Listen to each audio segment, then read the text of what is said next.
Verse 1. A way that can be walked is not the way. A name that can be named is not the name.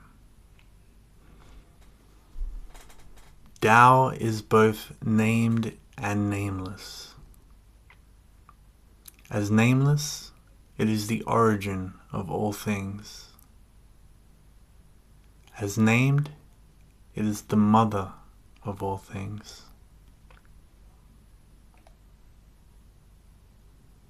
A mind free of thought, merged within itself, beholds the essence of Tao. A mind filled with thought, identified with its own perceptions, beholds the mere forms of this world. Tao and this world seem different, but in truth, they are one and the same. The only difference is in what we call them. How deep and mysterious is this unity? How profound, how great. It is the truth beyond the truth, the hidden within the hidden. It is the path to all wonder, the gate to the essence of everything.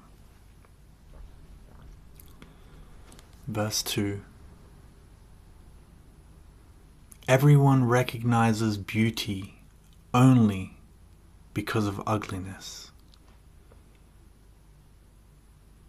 Everyone recognizes virtue only because of sin. Life and death are born together. Difficult and easy, long and short, high and low, all these exist together. Sound and silence blend as one. Before and after arrive as one.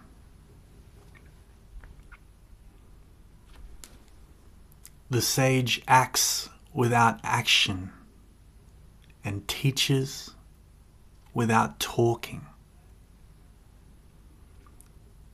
All things flourish around him, and he does not refuse any one of them. He gives but not to receive. He works but not for reward. He completes but not for results.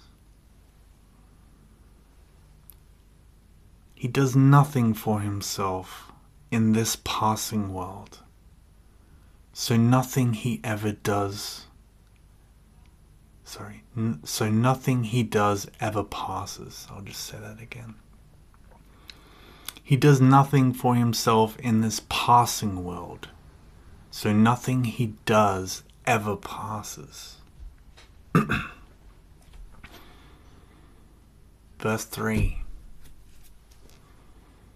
Putting a value on status will cause people to compete. Hoarding treasure will turn them into thieves. Showing off possessions will disturb their daily lives. Thus, the sage rules by stilling minds and opening hearts, by filling bellies and strengthening bones. He shows people how to be simple and live without desires. To be content and not look for other ways. With the people so pure Who could trick them? What clever ideas could lead them astray? When action is pure and selfless, everything settles into its own perfect place.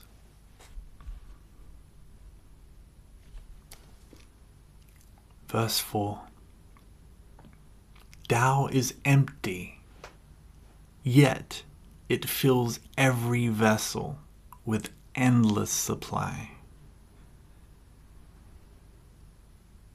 Tao is hidden, yet it shines in every corner of the universe.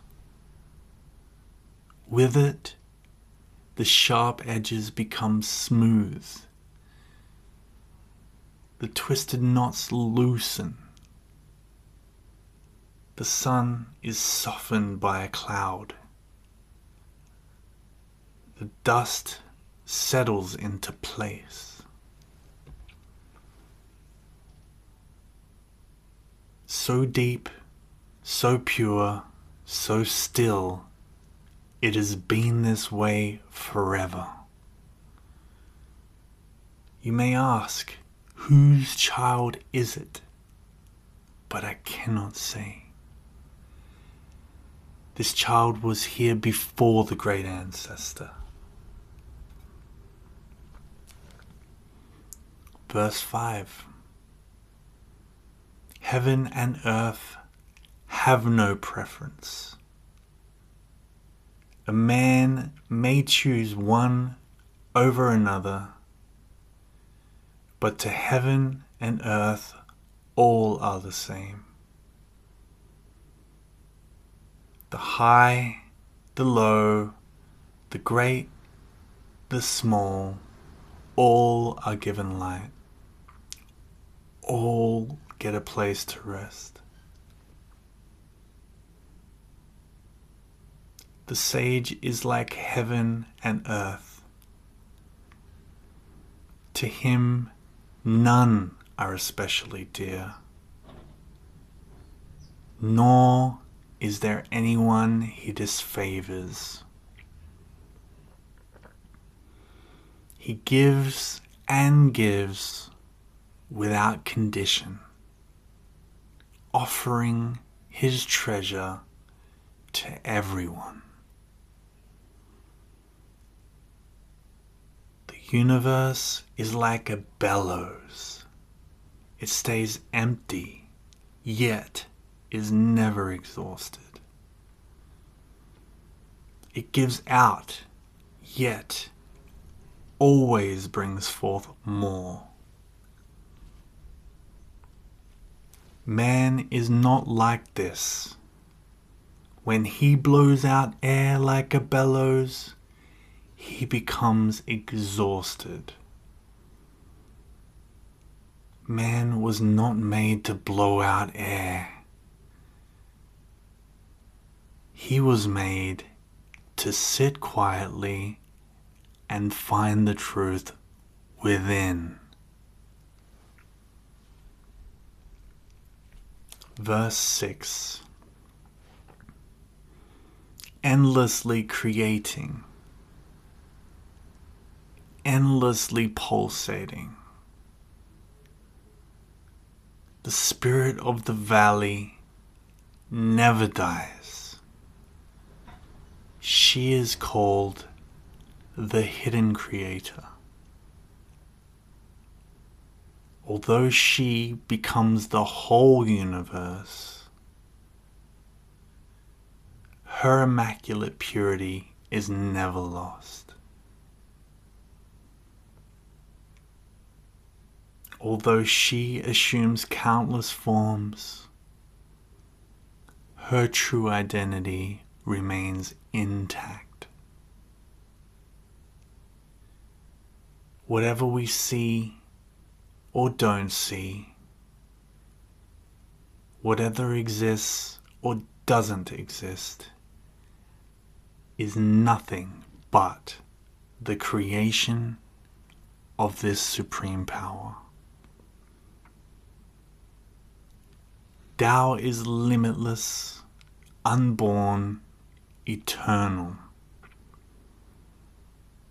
It can only ever be reached through the hidden Creator.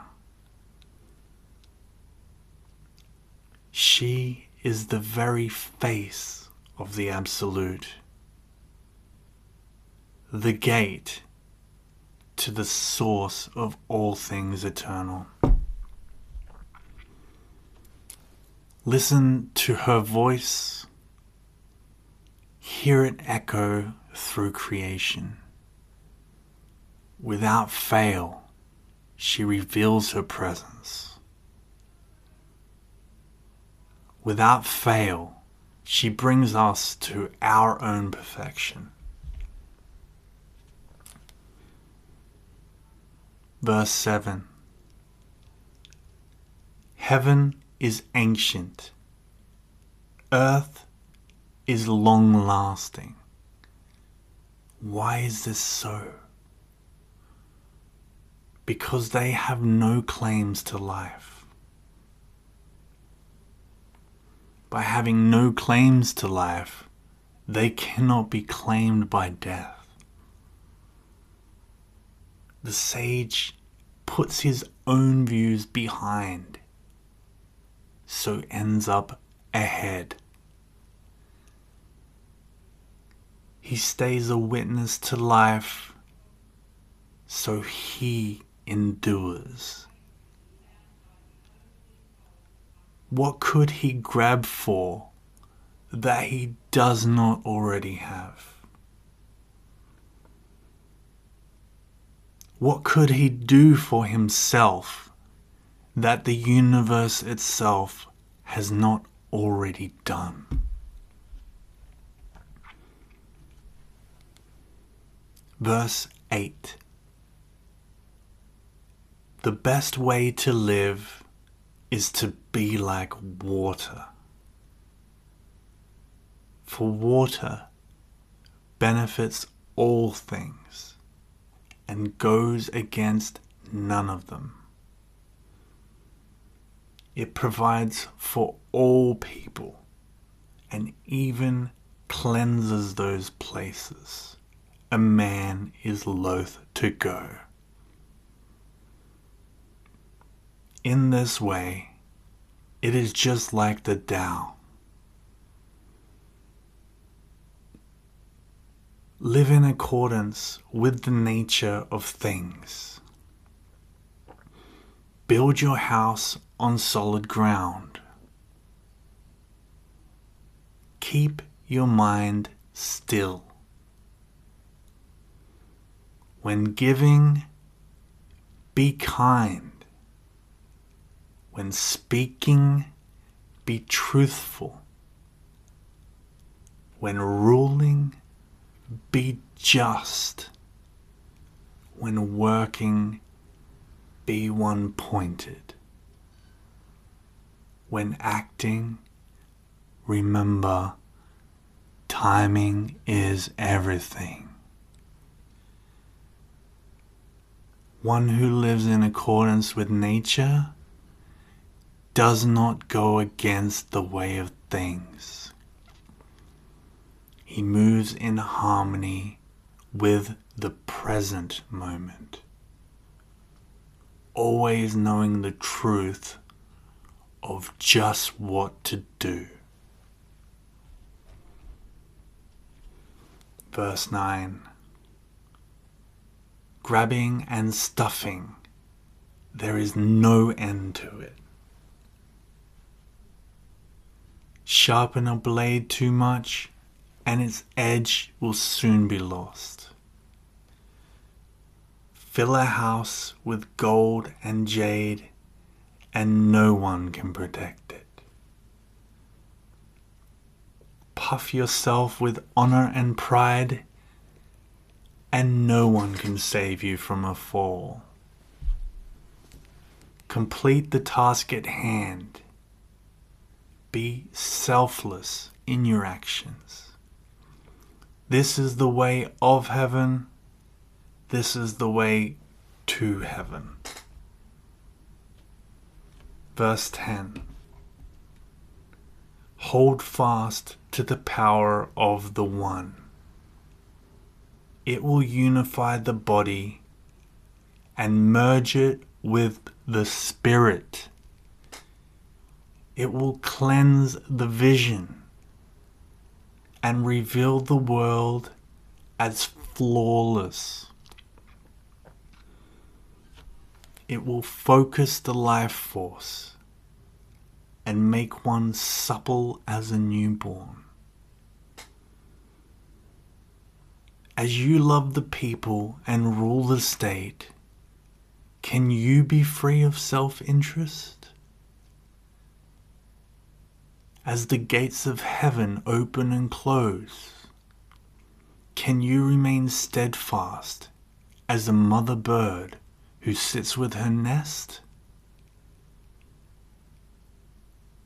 As your wisdom reaches the four corners of the world, can you keep the innocence of a beginner? Know this primal power that guides without forcing, that serves without seeking, that brings forth and sustains life, yet does not own or possess it. One who holds this power brings Tao to this very earth. He can triumph over raging fire or the freeze of winter weather.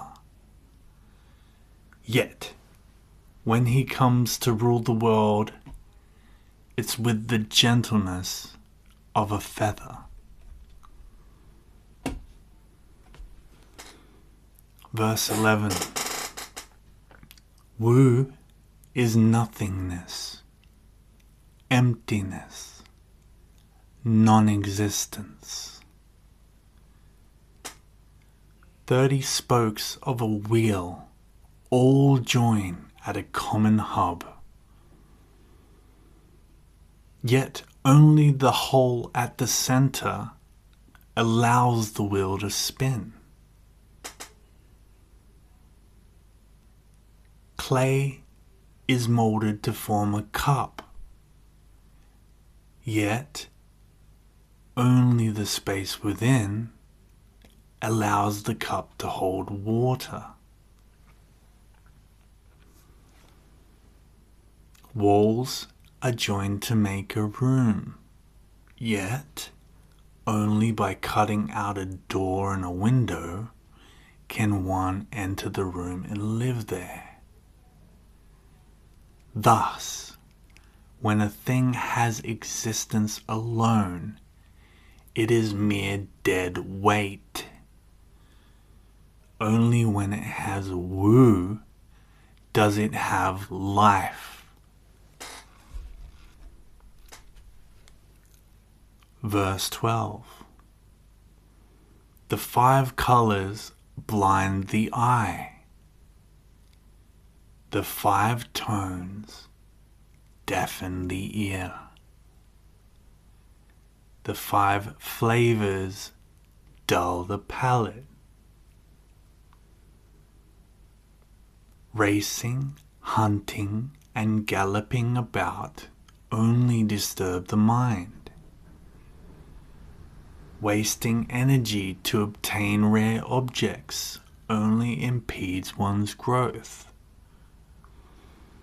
So the sage is led by his inner truth and not his outer eye.